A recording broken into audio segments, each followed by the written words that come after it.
Écoutez, bienvenue à tous pour ce webinaire autour de la relation client.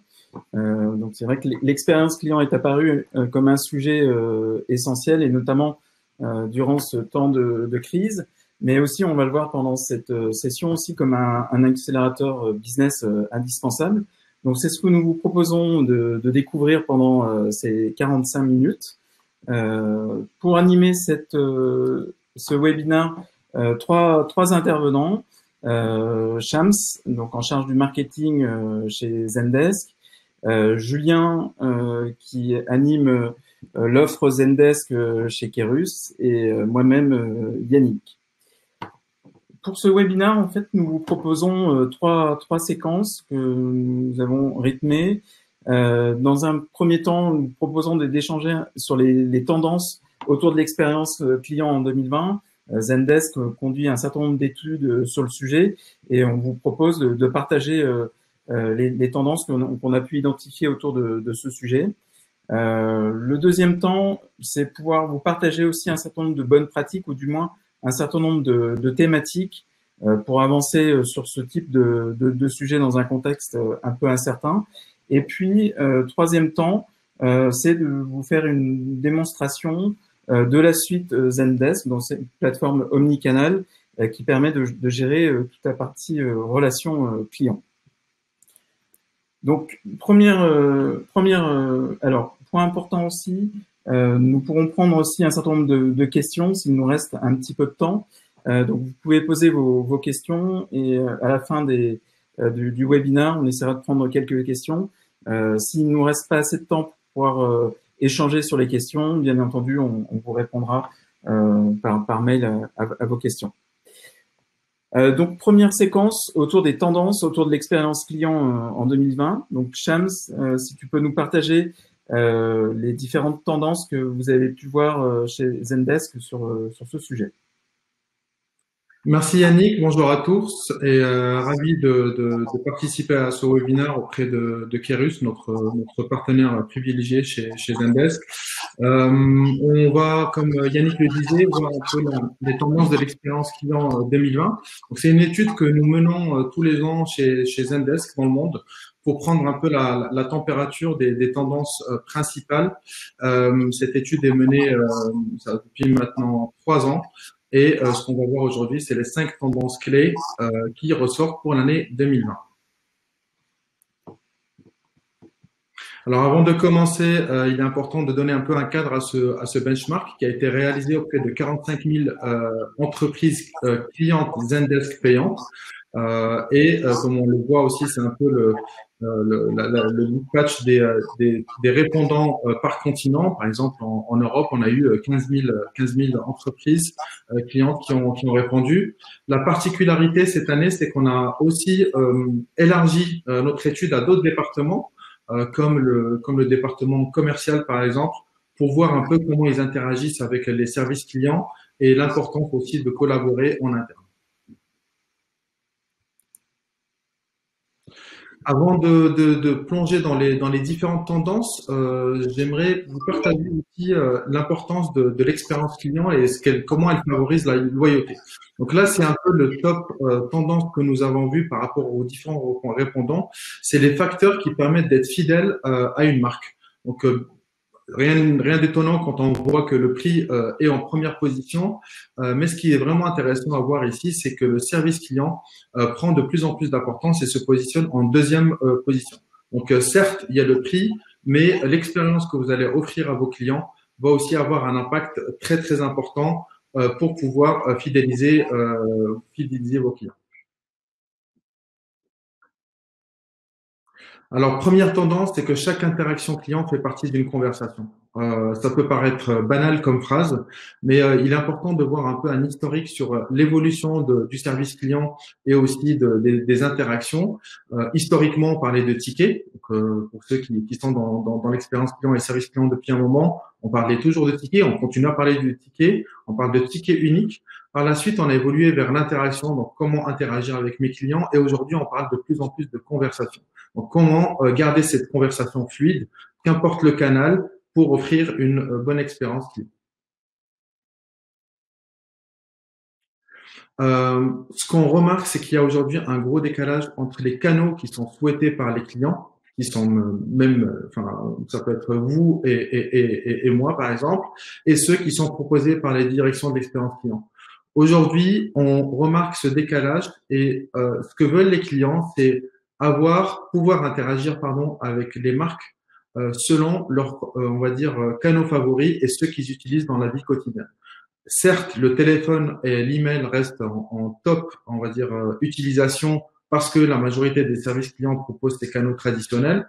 Et quand je dis traditionnel, c'est pas péjoratif parce que c'est vraiment ce qui constitue le socle de base de la relation. Mais ce qui est intéressant de voir, et ça on l'a vu depuis l'année dernière, c'est qu'il y a une émergence de nouveaux canaux, type le chat, tout ce qui est messagerie, donc quand on parle de messaging et tout ce qui est réseaux sociaux. Aujourd'hui, les clients veulent aussi interagir avec vous par WhatsApp, peut-être par Facebook, ça peut être par des réseaux comme Twitter. Et l'objectif, c'est de pouvoir leur proposer des canaux qu'ils peuvent utiliser selon à leur convenance.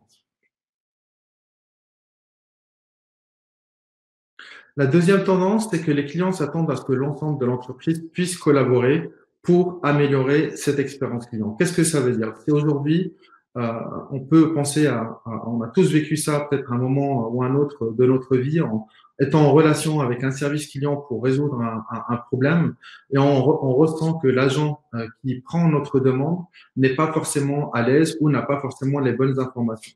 Donc, c'est important de pouvoir offrir à vos équipes les outils, la plateforme, on va dire, qui va vous permettre de tout centraliser ces points de contact pour pouvoir interagir de manière efficace avec les clients et que le client ne ressente pas qu'il y a une déperdition d'informations. Comment, tout à l'heure, j'ai parlé qu'on avait élargi notre étude et notre benchmark à d'autres départements parce que pour nous, il était clé de voir un peu quel était le ressenti d'autres départements et comment, en fait, les entreprises interagissent en interne pour trouver l'information. Comment mon service client interagit avec le produit, comment mon service client interagit avec le commercial, dans les cas de remboursement, comment j'interagis avec la finance, et j'en passe. Enfin, il y a plusieurs cas, et aussi comment le service client interagit entre les différents collaborateurs et les différents agents. Aujourd'hui, j'ai une personne qui a soit quitté la société, soit elle n'est pas présente pour X raisons. Comment l'agent qui reprend cette demande-là va pouvoir avoir accès à l'historique, savoir où en est la demande du client et comment il va pouvoir y répondre.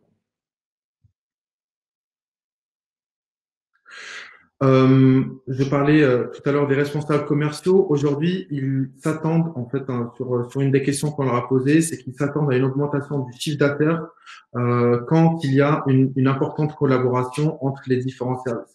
On parle souvent de customer journey. Là, je voudrais aussi parler du prospect journey. Donc, c'est comment aujourd'hui, à partir du moment où on rentre on va dire, en interaction avec un prospect, comment joindre les équipes commerciales et les équipes du service client pour que le prospect, une fois qu'il est en interaction avec mes équipes commerciales, une fois qu'on l'a onboardé en tant que client, qu'importe le service, que ce soit sur du B2C ou du B2B, et spécialement là, on fait en l'occurrence une vue précise sur le B2B, comment en fait cette information est partagée par l'équipe commerciale et aussi l'équipe gestion client par la suite. La troisième tendance, c'est que je pense qu'il y a quelque chose qui est pas nouveau. Les entreprises exploitent de plus en plus de données. Donc, on génère de plus en plus de données dans le monde, ce qui est un fait aujourd'hui. Et ce qui est sûr, c'est que les entreprises aujourd'hui, qu'importe leur taille, qu'importe leur secteur d'activité, qu'importe le business model, elles gèrent 3 fois plus de données qu'il y a 5 ans. Donc, ces données sont importantes. On en a pléthore dans tout type de données possibles. Et aujourd'hui, comment exploiter de manière vraiment pleine ces données-là pour pouvoir améliorer, optimiser ma relation client, optimiser aussi les interactions et pouvoir offrir une meilleure expérience client. Ici, rapidement, on va faire un focus sur un sujet qui a été, on va dire, un sujet très chaud ces dernières années, qui est la RGPD. Pardon. Cette slide, elle nous montre, elle est vraiment très intéressante parce qu'elle nous montre l'importance, on va dire, de la data, comment l'exploiter. Donc, on est passé par plusieurs étapes sur l'exploitation de la data et de la RGDP. Et aujourd'hui, ce qu'on a remarqué, c'est qu'il y a un recul de la crainte et des préoccupations en matière de vie privée de la part des clients. Qu'est-ce que ça veut dire? Ça veut dire qu'aujourd'hui, vos clients sont prêts à ce que vous exploitiez une partie de leurs données privées ou personnelles pour fluidifier l'interaction qu'ils vont avoir avec vous ou avec les marques. Donc, pour prendre des exemples concrets, imaginez une personne qui vous appelle ou qui vous contacte. On va dire, on prend une interaction, qu'importe le canal.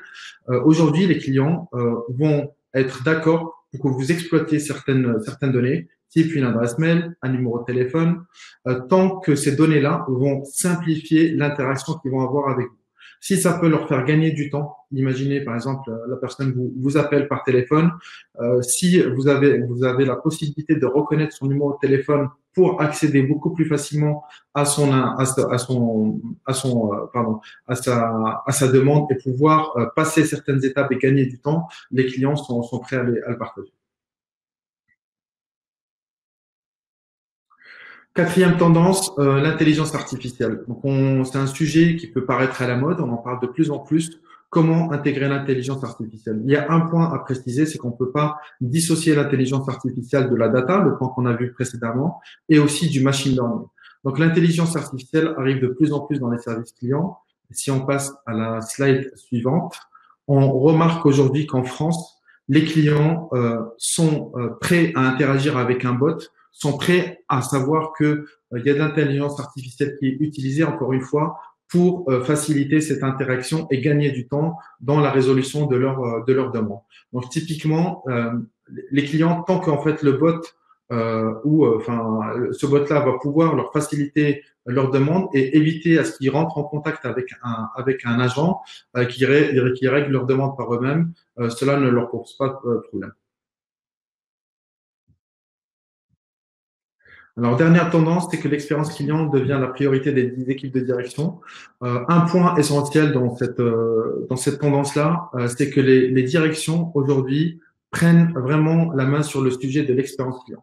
Avant, on parlait d'expérience client liée au service client. J'ai parlé tout à l'heure des départements commerciaux. On peut parler aussi du marketing. Aujourd'hui, on parle aussi de transformation digitale dans certains grands groupes ou dans des petites entreprises. Maintenant, en fait, ce qu'on voit, c'est que le sujet de l'expérience client devient une priorité de l'entreprise. Quand on parle d'expérience client, moi, je prendrais le client avec un grand C, c'est le client externe. Et c'est aussi le client interne. Et quand on parle de client interne, c'est aussi les collaborateurs. Comment aujourd'hui proposer une expérience à mes collaborateurs qui soit la plus fluide et la plus simple possible pour pouvoir les mettre dans de bonnes conditions de travail. Rapidement, je vais faire un focus sur un point particulier. C'est que là, les agents, en fait, quand on leur a posé la question pour savoir qu'est-ce qu'ils leur faisaient vraiment travailler dans un cadre positif, c'est que c'est important pour eux d'avoir les outils pour pouvoir interagir et pouvoir répondre aux clients. C'est leur travail. Quand ils arrivent au bureau le matin, on leur demande c'est le visage de l'entreprise, c'est le premier point de contact on va dire, le client avec votre entreprise, c'est vos agents. Donc, il est important qu'ils travaillent dans un cadre agréable pour pouvoir améliorer la satisfaction de vos clients. Et si on voit un peu le graphique sur la droite de cette slide, on voit que là, ici, en fait, on a pris la customer satisfaction par ancienneté de l'agent. Donc, on voit que plus l'agent est fidèle à l'entreprise et plus il reste dans l'entreprise, plus la satisfaction augmente. Et en fait, c'est-à-dire qu'il connaît les process de l'entreprise, il sait comment répondre à vos clients, il a les outils possibles pour pouvoir répondre de manière efficace et la satisfaction qu'il va donner à vos clients va être beaucoup plus élevée.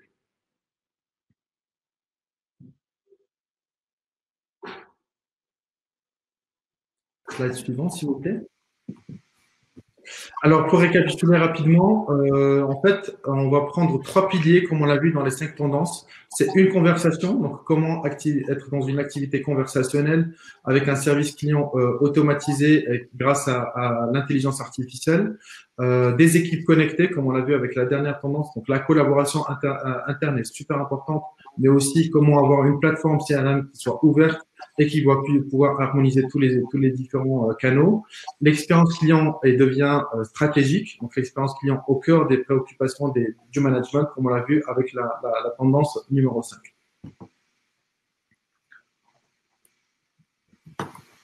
Rapidement, on peut passer à la slide suivante, merci. Rapidement, en fait, on a refait un focus depuis le Covid-19 pour voir quelles sont les tendances et comment, on va dire, se comportent les différents services clients depuis cette crise sanitaire. Alors, on a vu une augmentation de 24% du nombre de tickets depuis le début de cette crise sanitaire, et on voit qu'il y a un décrochage qui se fait depuis mai. Plus la crise sanitaire a évolué dans le monde, plus les demandes clients entrantes ont évolué entre l'année en orange, on voit l'année 2020 et en 2019 en violet, et on voit qu'il y a une augmentation importante du nombre de tickets. Cette augmentation aussi a fait augmenter le temps de traitement des tickets pour les entreprises B2C en particulier. Il y a une stabilité, par exemple, dans le retail, mais on voit qu'il y a certaines, on va dire, industries qui ont un peu décroché. Et on voit aujourd'hui qu'il y a eu un impact sur la CSAT et aussi sur le temps de réponse. Donc, si on prend par exemple tout ce qui est alimentation, évidemment, il y a une explosion de plusieurs secteurs. Si on prend le food retail en particulier, des demandes peut-être plus importantes sur le drive, et c'est ce qui fait qu'il y a eu une très grosse augmentation du nombre de tickets et du temps de réponse par les différentes entreprises.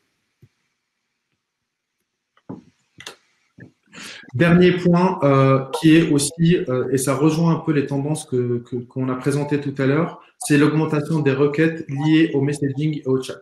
Donc, sur la gauche, vous voyez l'explosion de canaux là depuis le Covid-19, comme WhatsApp, on a une utilisation qui a augmenté de 101%, des canaux comme le chat aussi qui a augmenté de 34% et les réseaux sociaux de 30%. Et ça confirme un peu ce qu'on disait tout à l'heure, c'est que aujourd'hui, les clients se sont déportés des canaux mail et téléphonie vers tout ce qui est interaction réseaux sociaux. Donc, je pense qu'on a tous vécu, on a tous été confinés à un moment ou à un autre, avec des enfants ou pas, on a du temps ou pas, mais en fait, on va favoriser les canaux qui vont être plus conversationnels pour chercher de l'interaction très, très rapide. Le deuxième, la partie de droite, on voit, on va dire, les secteurs qui ont été les plus impactés, plusieurs tendances différentes, donc tout ce qui est lié au travail à distance, le work from home, le gaming aussi, comme on peut l'imaginer, donc il y a une augmentation du nombre d'interactions dans le gaming, et certains sont restés plutôt flat. Si on prend par exemple la logistique tout simplement parce qu'il y avait beaucoup moins de trafic. Voilà, j'ai été très rapide. Nous allons pouvoir vous partager par la suite, si vous le souhaitez, l'étude qui fait une quarantaine de pages pour entrer un peu plus dans les détails de ce qui a été présenté aujourd'hui. Merci. Merci Shams pour la présentation de ces différentes tendances. Donc, on poursuit sur ce webinaire pour aller de plus en plus au plus concret. Et j'imagine que vous avez peut-être aussi un certain nombre de questions pour mettre en place ou pour déployer ce type de plateforme de relations clients. Donc, on souhaitait partager avec vous quelques qu'on a appelé bonnes pratiques ou du moins thématiques ou sujets qui nous paraissent importants à adresser lorsqu'on parle de plateformes de relations clients omnicanal, et vous présenter aussi un peu plus dans le détail la plateforme Zendesk pour finir sur une démo. 4 sujets qui nous apparaissent lorsque l'on regarde les projets de relations clients qui sont déployés chez nos clients. On voit 4 tendances qui émergent. La première, et on y reviendra, c'est un temps projet nettement plus court, c'est-à-dire des projets qui sont réalisés dans des cycles plus courts que ce qu'on pouvait constater auparavant, et donc qui nécessitent bien entendu des outils, des plateformes qui permettent d'accélérer sur ce sujet. Et on verra que, notamment suite à la crise que l'on a pu connaître, on verra que c'est aussi une carte maîtresse pour pouvoir déployer très vite ces sujets. Une deuxième tendance, et Shams l'a évoqué aussi dans les tendances, c'est la notion de self-service, c'est-à-dire qu'on on constate une transformation, un changement dans les usages, tant côté consommateur que côté client, de pouvoir utiliser d'autres canaux qui leur permettent de trouver la réponse par eux-mêmes sans être obligés de solliciter directement le service de relations clients.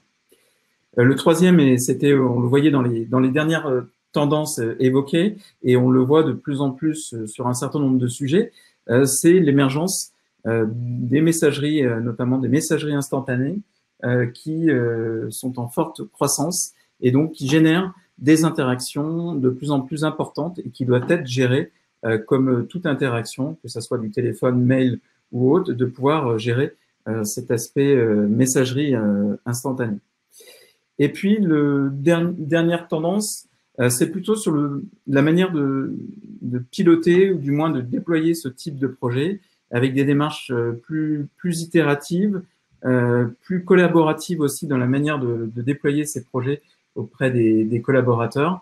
Et donc, on verra notamment avec des plateformes comme Zendesk qui nous permettent d'être agiles, souples et permettent d'être très évolutifs sur le déploiement de ce type de projet. Donc, première tendance, comme je l'indiquais, il y a vraiment un changement du time to market. Alors, on a mis les projets sur 6 mois, 1 an, c'est fini, bien entendu. On parle sur le sujet qui nous concerne directement. C'est plutôt la tendance, ou du moins le constat qu'on peut faire, c'est de pouvoir aller assez vite et du moins accélérer et d'avoir des projets de 1 à 3 mois en fonction du nombre de canaux, en fonction de l'organisation que vous pouvez avoir. Mais en tout cas, on note une diminution des temps de projet et donc d'être plus rapide, plus efficace dans le déploiement, dans la mise en production de ce type de projet, ce qui n'empêche pas, bien entendu, de déployer d'autres modules de manière alternative. Donc, première tendance, cette réduction extrêmement forte du time to market sur ce type de projet. Deuxième tendance, donc c'est la partie self-service. Comme je disais, il y a un premier aspect, c'est une attente de vos clients parce que un service relation client est ouvert à des horaires qui sont pas forcément ceux de vos clients et donc ils souhaitent avoir une réponse ou du moins un retour extrêmement rapide. On voit que les temps d'attente sont nettement plus bas et donc il faut pouvoir proposer des moyens plus simples, plus efficaces pour vos clients et donc de pouvoir retrouver une réponse très facilement. Donc on le verra tout à l'heure dans la démo.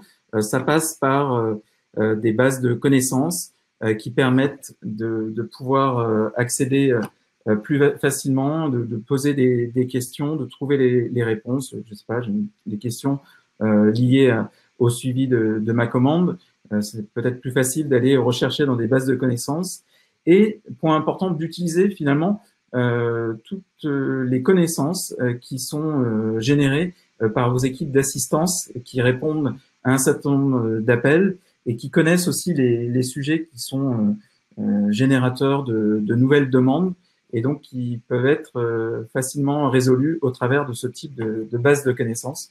Donc ça, c'est un point vraiment extrêmement important qui permet d'une part de répondre aux usages de vos clients, mais aussi d'optimiser aussi vos coûts et donc d'avoir un meilleur retour sur investissement sur ce type de projet parce que vous allez diminuer le nombre d'appels, diminuer le nombre de demandes parce que le client aura trouvé sa réponse et nécessairement augmenter sa satisfaction et voir dans certains sujets augmenter le taux de transformation par l'intermédiaire de ce type de réassurance. Le troisième tendance, donc après le time to market, la partie self-service, c'est l'émergence de nouveaux canaux et notamment avec l'accroissement de l'usage des messageries instantanées. Un chiffre, par exemple, Facebook Messenger, c'est 26 millions d'utilisateurs en France. Donc, on voit que la vie digitale de vos clients se déporte sur ce type de messagerie. On le voyait aussi dans les tendances tout à l'heure présentées par Shams, que lors de la phase Covid, notamment par exemple sur WhatsApp, les flux ont augmenté de manière très importante. Et donc, il est important de pouvoir prendre en compte, tout comme un canal mail, un canal téléphonique, un canal web, un canal chat, de pouvoir avoir cette vision 360 des interactions qui pourraient avoir lieu au travers des messageries, comme on peut l'avoir de manière plus classique au travers d'un chat. Donc là, c'est vrai qu'on est plutôt sur des nouvelles tendances, mais c'est un point à prendre en considération dans vos projets, et notamment si vous faites le constat, comme on peut l'avoir chez certains de nos clients, qui constatent qu'ils ont une forte croissance, par exemple, des messages postés au travers de Facebook Messenger, et donc avec aussi des demandes d'interaction extrêmement fortes. Donc, c'est important de pouvoir avoir une solution, ou du moins une plateforme qui va vous permettre d'une part de connecter vos systèmes aux différents réseaux sociaux sur lesquels vous êtes présent, de pouvoir connecter ces messageries instantanées, et donc de gérer de la même manière qu'un formulaire web ou une demande par mail, de pouvoir traiter cette interaction, ce message, et donc de pouvoir aussi avoir cette vue 360 des différentes interactions que vous pouvez avoir avec vos clients, que ça soit au téléphone ou via ce nouveau type de canaux.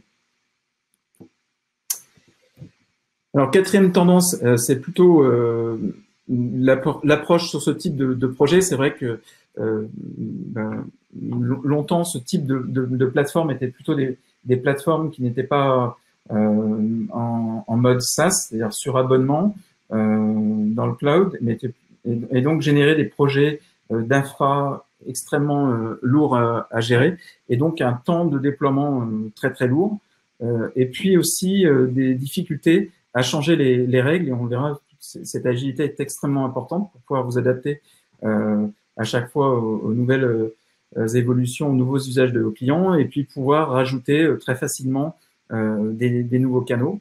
Donc le fait d'avoir des solutions en mode cloud et sur abonnement, et qui vous permettent finalement de pouvoir faire évoluer vos abonnements, de pouvoir être plus scalable aussi dans vos projets, permet de se focaliser sur votre organisation, relation client, comment on va finalement améliorer la satisfaction de vos clients, et donc être très focalisé métier, et donc de mettre de côté tous ces aspects plus techniques, infra, etc., et qui prennent souvent une grosse part des projets au détriment des objectifs métiers. Donc ça, c'est le premier point. Le deuxième point, c'est vous permettre de donner accès très très vite à la plateforme, à vos collaborateurs. Donc ça, c'est un point extrêmement important pour l'adhésion, et de pouvoir déployer de manière progressive les différents modules de cette plateforme. Alors, de manière très très schématisée, mais avec Zendesk, on a imaginé une démarche simple et rapide pour faciliter l'adhésion et le déploiement de la solution. Donc, c'est vraiment les grandes étapes, mais un point important par rapport peut-être à d'autres projets où on partait finalement d'une feuille blanche, on imaginait, on concevait ce qui était attendu par votre client, et puis on le développait. Là, on est sur une approche différente. C'est d'une part, en fait, avec Zendesk, vous bénéficiez d'une plateforme qui a des retours d'expérience au travers des différents sites projets qui ont été conduits, et donc déjà une plateforme presque prête à l'emploi, sur lequel, en fait, on va avoir une première phase où on va surtout travailler sur l'alignement avec vos objectifs métiers, faire découvrir la solution au travers d'un certain nombre de formations, et donc déjà de pouvoir avoir une bonne vision de ce qui est possible de faire avec ce type de plateforme, et gagner du temps sur la phase de conception pour éviter de repartir de la feuille blanche. Et puis après, on a sur la partie build, toute la partie implémentation de manière itérative et collaborative. On est en grande partie sur du paramétrage, et donc une facilité à pouvoir adapter toute la plateforme. Et puis la partie launch, qui permet de préparer toute la partie accompagnement, formation et adhésion au travers de ce type de plateforme. Donc voilà, le mot-clé, c'est simplicité sur ce type de démarche, rapidité aussi pour pouvoir déployer très rapidement vos projets. Alors, quelques mots sur la plateforme Zendesk, sur laquelle on déploie ce type de projet. Point important, c'est une plateforme SaaS, donc comme je disais, sur abonnement, et donc qui vous permet voilà, de bien répondre à vos besoins. Est-ce que vous souhaitez être multicanal? Est-ce que vous souhaitez, au contraire, déployer un certain nombre de canaux? Logique omnicanal, omnicanal, donc ce qui va vous permettre de gérer toute votre relation client au sein d'une seule et même plateforme, et donc de pouvoir proposer une expérience client extrêmement riche. Donc, la plateforme Zendesk va vous permettre de déployer extrêmement facilement ce type de projet avec un ensemble de modules qui va vous permettre de gérer votre service support, toute la partie self-service, base de connaissances, pouvoir mettre en place un chat pour pouvoir interagir avec vos clients, gérer votre téléphonie au travers de Talk, gérer aussi une dimension qui est extrêmement importante et qui est la partie richesse des données, et donc de pouvoir avoir un suivi de la satisfaction client, connaître aussi les tendances de vos clients sur ces sujets au travers d'Explore, et puis d'autres modules qui peuvent permettre d'avoir aussi un CRM dédié vente, gérer aussi la partie communauté, et puis la partie plus relation client au travers du CRM. Donc, ce que je vous propose, donc, c'est de pouvoir lancer une démonstration au travers de la plateforme. Donc, je vais basculer. On a préparé une petite vidéo qui va vous permettre en fait de pouvoir accéder Bonjour à tous. à la démo. Alors, ça prend une petite seconde, le temps que la démo se lance. À tous. Passons effectivement à cette démo pour laquelle j'ai préparé deux axes essentiels. Le premier autour de vos clients et le deuxième autour de votre organisation. Dans la première partie, nous regarderons les différents outils et différents canaux par lesquels vos clients peuvent rentrer en contact avec vous. Vous pouvez les écouter et leur apporter des réponses. Nous verrons pour cela des outils de self-service, puisque nous avons vu dans les études que les clients sont tout à fait disposés à trouver eux-mêmes la solution s'ils en ont les moyens.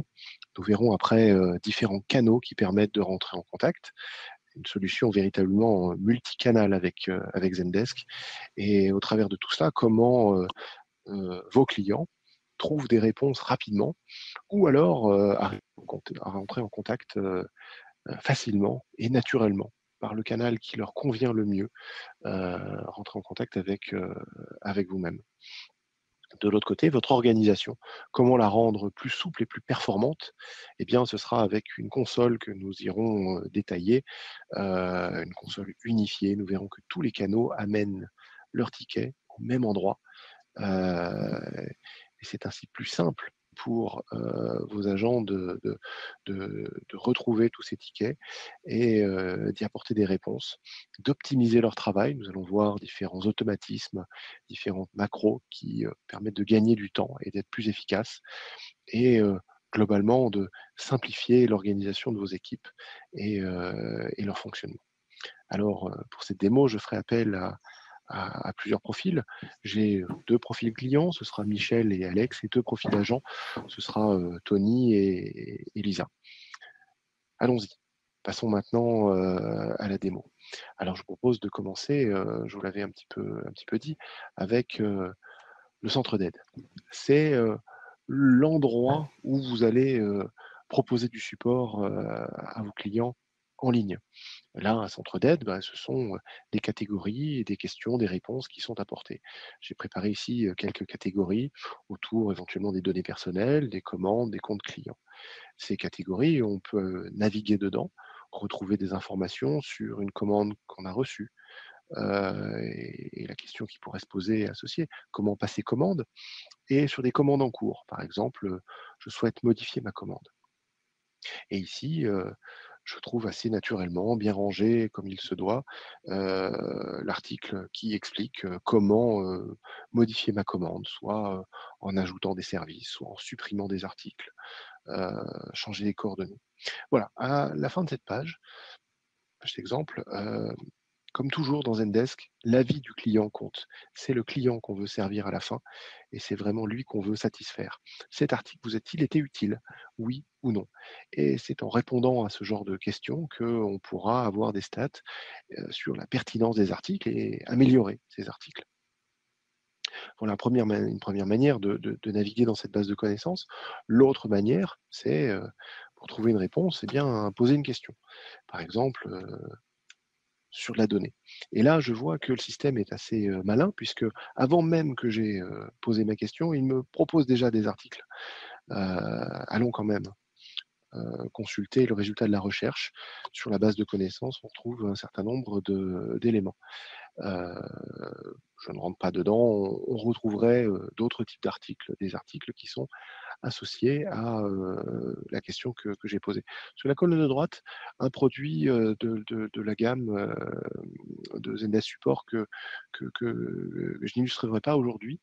Donc aujourd'hui, on est dans Guide, la base de connaissances, et sur la communauté, c'est Gather, où les questions et les réponses sont apportées par la communauté, donc d'autres clients, d'autres utilisateurs qui pourraient aussi enrichir leur expérience et les bonnes pratiques.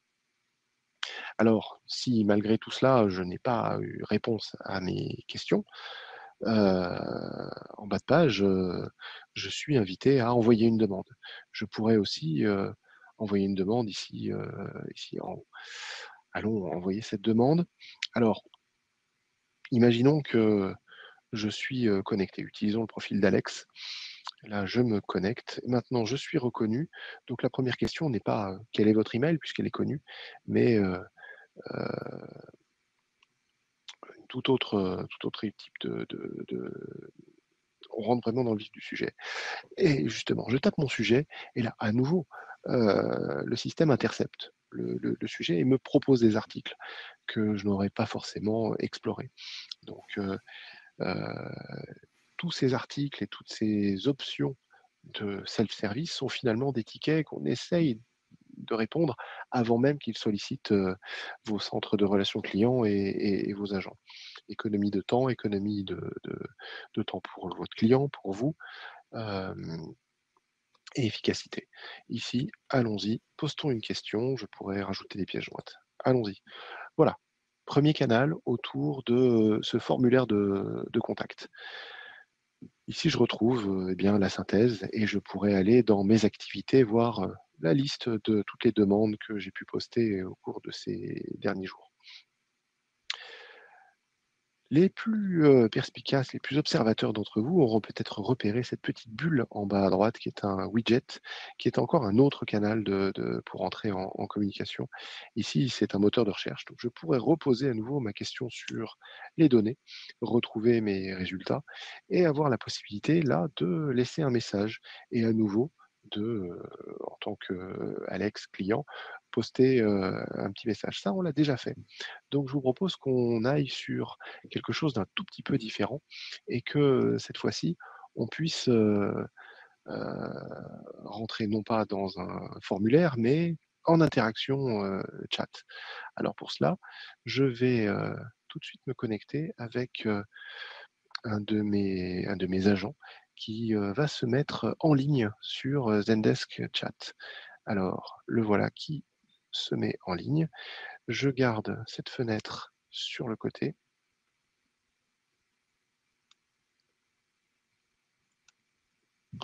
Et je vais pouvoir regarder ce qui se passe côté client. Donc ce n'est pas un formulaire qui m'est proposé, mais un canal de chat. Et ici, je vais pouvoir appeler mon interlocuteur et rentrer en chat. Alors partageons cet écran. Ici d'un côté, mon client, et de l'autre, mon agent qui a bien reçu une sollicitation pour un chat maintenant qu'il est en ligne. Donc, il va cliquer sur ce message, rentrer en contact et ici, je commence à taper quelque chose et je vois ce qui va me faire gagner du temps, des phrases pré-rentrées. Là, je vais être un petit peu plus direct avec mon client. Voilà, je lui réponds et je peux entamer une discussion ici en chat. D'un côté, mon client, de l'autre côté, mon agent. Simplifions tout ça. Je mets fin à ce chat. Je peux laisser un commentaire ici, une réponse particulièrement rapide de mon centre de service. Donc voilà, à nouveau, la voix du client est écoutée, le retour du client, comment je vais pouvoir m'améliorer, tout ça compte essentiellement. Alors un canal, évidemment, que vous utilisez en permanence, même le premier canal utilisé, on va dire, c'est le canal de l'email. Et pour cela, eh bien, je vais utiliser mon autre client, ça va être Michel, qui rentre ici avec sa boîte mail. Alors, elle est sur Gmail et elle va nous poster une petite question à son centre de support préféré. Voilà, il est enregistré. Ici, je vais lui passer une question sur eh bien, ma commande. Allez, question, c'est parti, on envoie. Et puis, Michel a plusieurs autres questions. Elle va renvoyer alors à cette même adresse, support. Alors, on peut avoir différentes adresses, hein, des adresses qui envoient vers votre support technique, d'autres vers votre support commercial. Et là, justement, on va dire que c'est une question technique qui nous intéresse. Hop, et on poste la question. Voilà, j'envoie mon petit email. Entre-temps, eh bien, ma boîte mail se rafraîchit et je vois que j'ai déjà reçu l'accusé de réception de premier message que j'avais envoyé. Donc, le système a travaillé et un automatisme qui m'a répondu déjà que le ticket avait été enregistré et que quelqu'un travaille à ma demande et reviendra vers moi. Le temps que je lise ça et je revienne, voilà, j'ai déjà l'accusé de réception de mon autre question, ma question technique. Voilà pour le canal email, plutôt simple. Je vous propose maintenant d'écouter un autre canal très en vogue. C'est le canal de communication le plus direct qui soit, c'est le téléphone. Et pour cela, non, ce n'est pas le chat, mais le téléphone que je vais activer. Donc, mon agent se met en ligne, prêt à recevoir des appels. Et de mon autre téléphone en parallèle, j'appelle justement mon centre de support. Donc là, je vais avoir un petit message d'accueil, tous les messages classiques d'information du client qui peut être enregistré, tout ça, de protection des données et de la confidentialité. Et voilà maintenant mon appel qui est en train d'arriver. Donc là, eh bien, mon numéro de téléphone a été enregistré dans mon profil client. Donc, en tant qu'agent, je sais déjà à qui j'ai affaire. Je pourrais cliquer, consulter la fiche et voir qu'un certain nombre de sujets ont été traités avec ce client. Je peux ensuite accepter l'appel en connaissance de cause. Il me reste encore 8 secondes avant que cet appel ne soit routé vers un autre de mes collègues. Donc voilà, je rentre dans cet appel et j'ai tout de suite un ticket qui s'ouvre et je peux prendre des notes sur le ticket qui est en cours.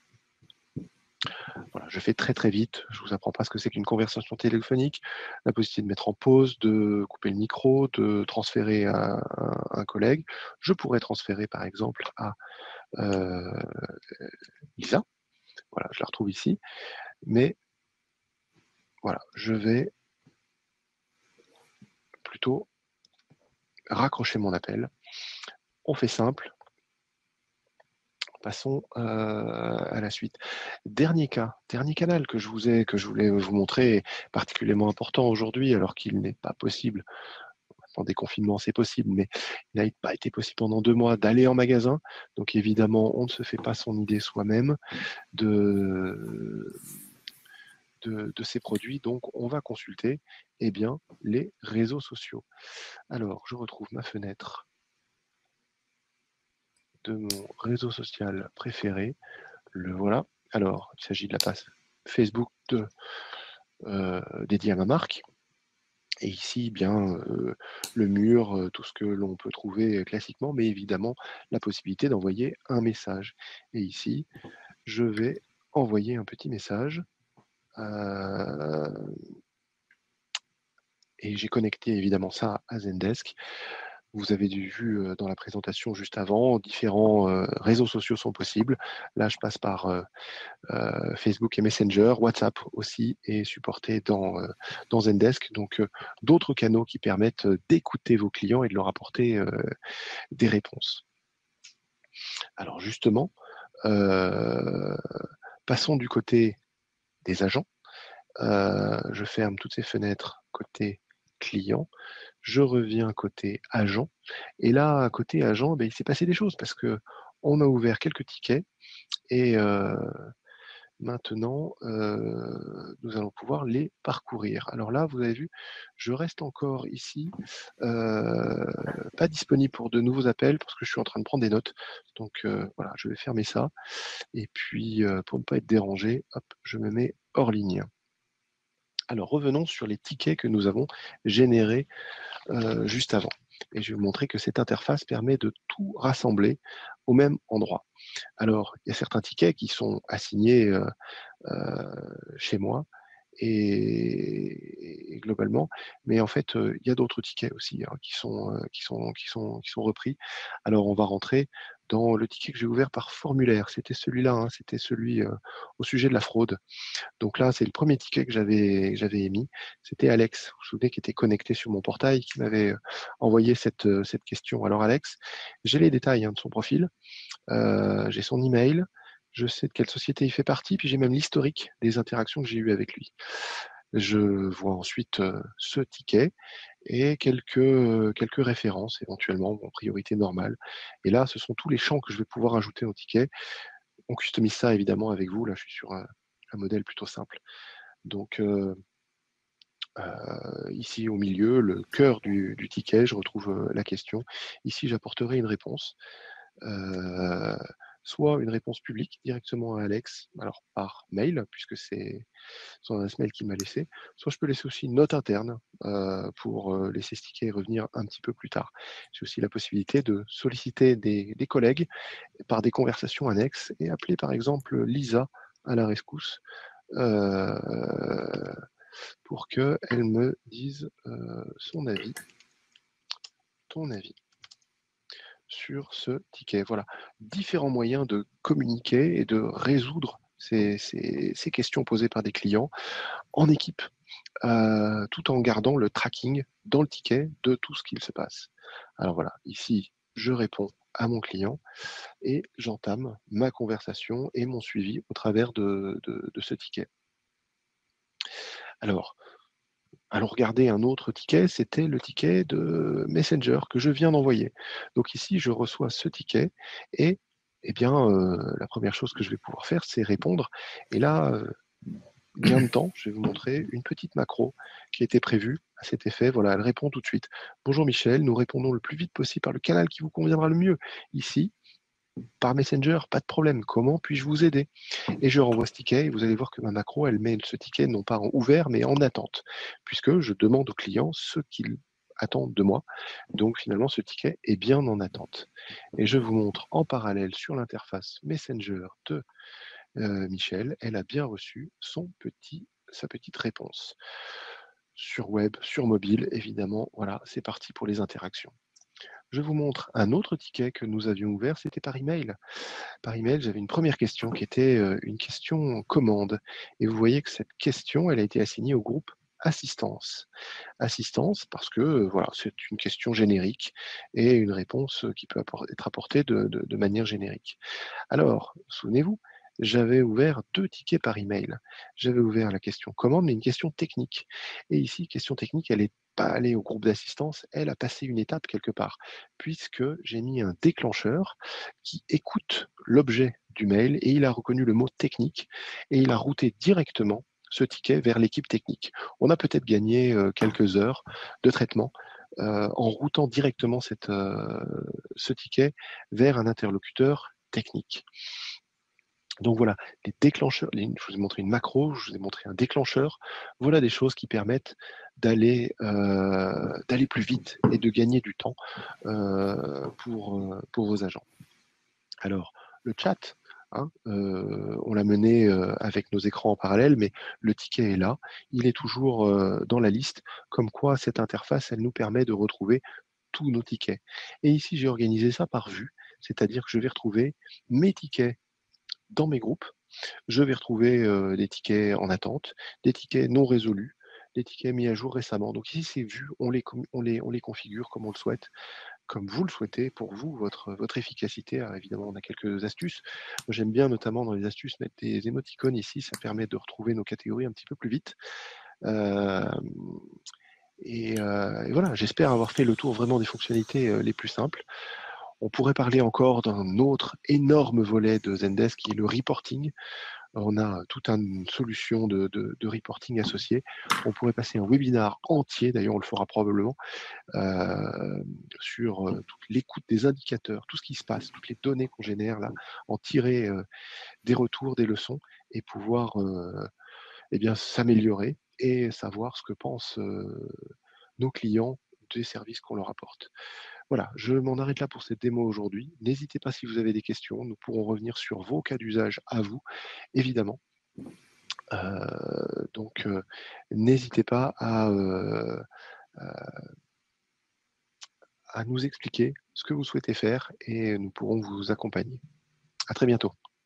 Merci pour cette démo. On va passer maintenant aux questions. Yannick, peut-être mettre ton micro en mute. Merci.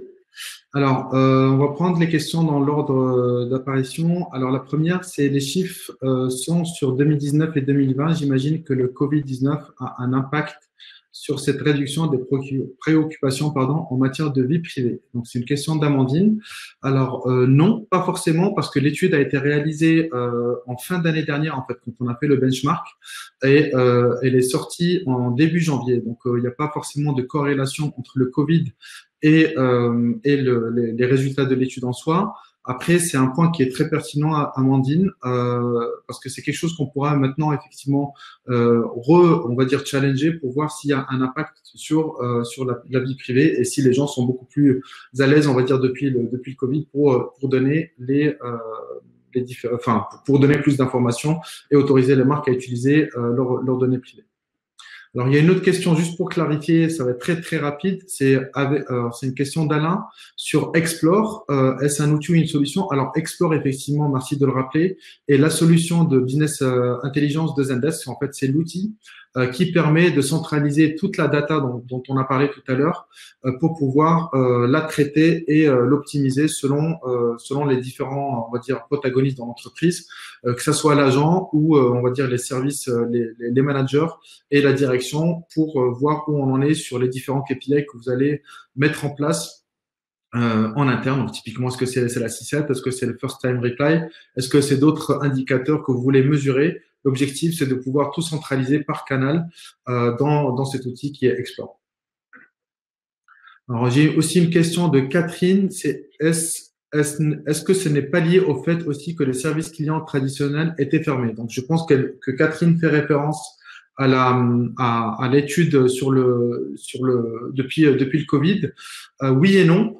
Alors non, parce que clairement, nous, les retours qu'on a eu des clients, c'est que ils ont remarqué une explosion de contacts par le téléphone. Donc c'est quelque chose qu'on remarque depuis un moment. Dès qu'on est en fait, je vais être un peu négatif ici, mais on se sent en danger en tant que client, on a besoin d'être rassuré. Et le canal aujourd'hui qui nous permet d'être rassuré, c'est le téléphone. Pourquoi? Parce qu'on a une voix, on a un agent, on a un humain, on parle à un humain, donc du coup on est rassuré d'avoir quelqu'un au bout du fil. Maintenant, ce qui est sûr, c'est que l'explosion des demandes et des contacts par le téléphone a eu un impact un peu négatif parce que les discussions se font les unes après les autres, c'est-à-dire que vous êtes dans une queue d'attente en tant que client. L'agent prend on va dire les conversations et les demandes clients les unes après les autres, et c'est ce qui a aussi rallongé les temps d'attente. Donc, c'est pourquoi les clients se sont, on va dire, retournés vers d'autres canaux qui sont les canaux conversationnels qu'on a cités tout à l'heure. Alors, j'ai une question pour toi, Yannick. Alors, c'est une question de Catherine qui demande, vous fournissez un outil vierge et le client le remplit à partir d'une collecte d'informations? La réponse est non, en fait, c'est ce que j'indiquais tout à l'heure, c'est l'avantage avec la plateforme Zendesk. On a déjà une plateforme, j'ai dit entre guillemets, pré-paramétrée. Il n'empêche qu'après, on va mettre en place toutes les règles spécifiques et personnelles à votre besoin. Donc, on a déjà une base et c'est tout l'avantage de ne pas partir de la feuille blanche, de ne pas partir sur quelque chose de vide. Après, bien entendu, on va récupérer toutes vos données clients et qu'on va injecter dans la plateforme. Mais en tout cas, les règles de fonctionnement, il y a déjà toute une série de règles qui sont adaptées. J'ai aussi une autre question sur quelle différence faites-vous entre un chatbot et un chat en ligne? Lequel est le plus performant? Peut-on avoir les deux? Comment choisir? Alors, il y a 3 questions. La première, la différence entre un chatbot et un chat en ligne. Le chat, c'est un humain qui dialogue, donc ça peut être un agent, comme on l'a vu tout à l'heure dans la démo, un agent qui dialogue en direct avec votre client, votre prospect. Un chatbot, c'est un robot conversationnel, donc il n'y a pas de dialogue. En revanche, on peut avoir une connexion entre les deux, c'est-à-dire un certain nombre de sujets qui sont assez chronophages pour les centres de relations clients sont traités au travers du chatbot de manière automatique et pour un certain nombre de sujets, on peut basculer du chatbot vers le chat en ligne pour parler par exemple à un conseiller. Donc il y en a pas un qui est plus performant que l'autre, c'est plutôt des interactions entre ces deux canaux et puis sur un certain nombre de sujets, comme je disais, des sujets un peu chronophages qu'on peut avoir sur du support qui génèrent beaucoup de questions et qui ont peu de valeur ajoutée, le chatbot aura toute capacité à répondre. Et des sujets plus sensibles, vous aurez intérêt à faire basculer sur la partie chat. Donc, avec la plateforme Zendesk, on peut tout à fait gérer ces différents canaux. Pour compléter un peu ton point, Yannick, concernant cette, on va dire, le chatbot versus le chat. Clairement, l'avantage d'un chatbot, c'est que vous allez être on va dire, en service continu 24/7. Donc, effectivement, il va traiter, comme disait Yannick, les demandes entrantes à des horaires peut-être improbables ou à des horaires où votre service client avec vos agents est fermé et pouvoir donner des premiers éléments de réponse. Et comme disait Yannick aussi, il est important aussi d'avoir cette première interaction parce que c'est vraiment l'avantage aujourd'hui qu'on voit du chat, c'est que vous allez réduire vos temps, vos first time reply. Donc, c'est important quand on chatte avec une marque, on a besoin d'un retour assez rapide. Le chatbot, lui, effectivement, donc comme tout outil, on va dire d'intelligence artificielle, l'objectif c'est de on va dire décanter un peu le flux d'informations qui arrive au service client et laisser le temps aux agents de traiter des demandes pardon. Une dernière question. Il y a beaucoup de questions qui sont liées à tout ce qui est outils de suivi de flux, questions-réponses. Les outils de suivi des flux. Oui, alors on a un peu évoqué, notamment avec la partie Explore, c'est un sujet extrêmement important et central sur ce type de plateforme, c'est de pouvoir piloter la satisfaction, piloter vos niveaux d'engagement si vous en avez autour de la relation client, et puis de pouvoir avoir un certain nombre d'éléments de reporting. Donc, c'est vraiment au cœur de la plateforme de pouvoir exploiter cette données pour pouvoir gérer la satisfaction. Voilà, écoutez, je vous propose de terminer ce webinaire. On a quelques minutes de retard, je vous prie de nous en excuser. Nous vous enverrons sur les autres questions sur lesquelles on n'a pas répondu. On vous fera une réponse par mail. Et puis, on vous communiquera aussi les éléments qui ont été partagés, notamment autour de l'étude Customer Experience, qui pourra vous permettre d'avoir des éléments complémentaires.